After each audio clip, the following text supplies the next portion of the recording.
Mapagpalang araw mga kahabi. So ang pag-uusapan natin ngayon ay patungkol sa CWR or WFP. Ano nga ba ito?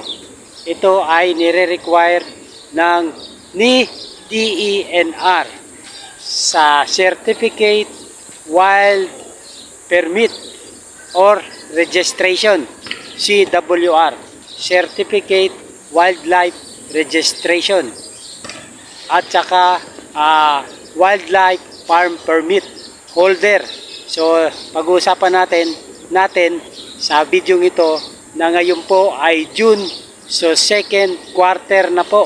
So kailangan na po natin magpasa ng QBR o yung tinatawag na Quarterly Breeder Report o yung Quarterly Breeding Report para sa ating mga alagang mga ibon na mga endangered na naka-registered sa DENR or Department of Environment and Natural Resources, para po legal ang ating pag-aalaga ng ating mga endangered species tulad ng Alps 2 o African lovebirds, Agapornis fisheries, Indian ringneck, Sitacula cremerie, na yan po ay yun ang inaalagaan ko as of now. So kailangan po mayroon tayong CWR or WFP para po legal ang ating pag-aalaga ng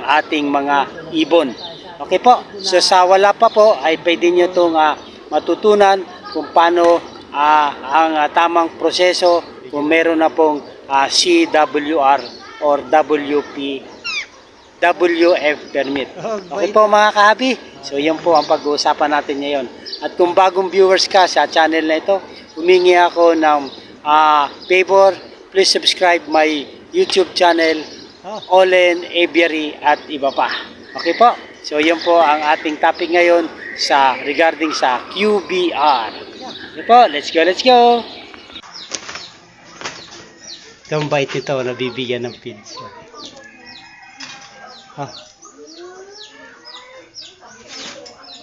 Pa isa.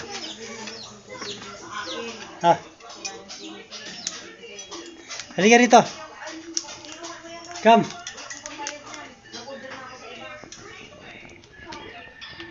Ito ang ating dream bird. So mga kahabi, so ngayon po ay second quarter na po ng ating QBR. So sa mga CWR holder po at sa mga WFP holder ay reminder lang po ito sa atin na tayo po ay mag-report pa sa DENR kung ano na po ang status ng ating mga alaga.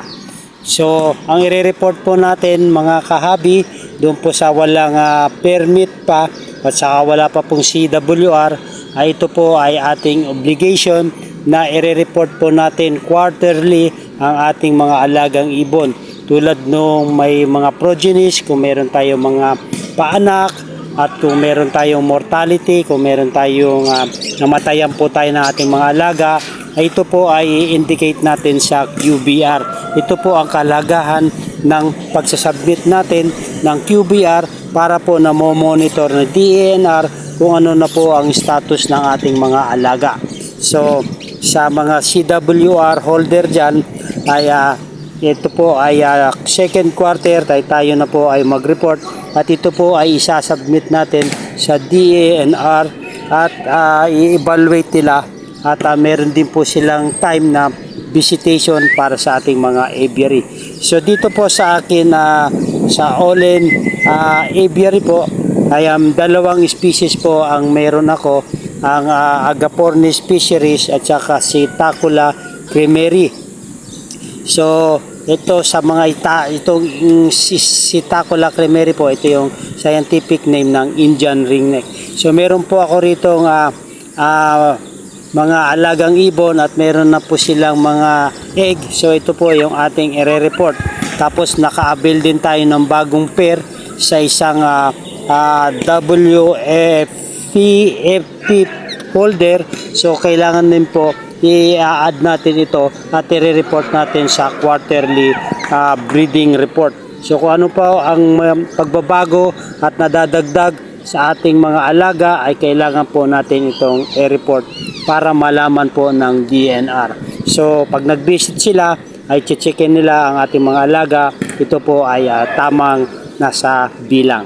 Okay po. So ito lang po ay isang paalala po mga kahabi. At saka doon po sa mga wala pa pong CWR at WFP permit, ay ito po ay makakapagbigay sa inyo na idea at pamamaraan kung ano nga pa ang mga obligation natin sa mga alaga nating mga ibon patungkol po sa pagre-report sa DENR o Department of Environment and Natural Resources. Okay guys, so wala pa pong mga CWR holder dyan, ay hinikayat ko kayo na magpa-registered na po tayo sa DNR. Napakadali naman po mag-comply sa mga requirements na hinihingi nila. Okay guys, mga kahabi, hope meron tayong mga natutunan. Maraming po salamat. Hope meron tayong natutunan mga kahabi regarding po sa CWR at ang WFP para sa quarterly breeding report as of second quarter na po tayo ngayon dahil buwan po ng June 2024. So second quarter na po. Okay guys, okay mga kahabi, so kung nagustuhan itong paper na to, kung nagustuhan itong video na to, humingi ako ng favor, please subscribe my YouTube channel, Olen Aviary at iba pa. At don't forget to click the notification bell mga kahabi para ma-update po tayo sa mga video na i-upload natin regarding po sa buhay mag-iibon. Okay po, maraming pong salamat. Maganda ang buhay pag may alagang ibon sa ating bahay. Mabuhay and God bless. Thank you for watching.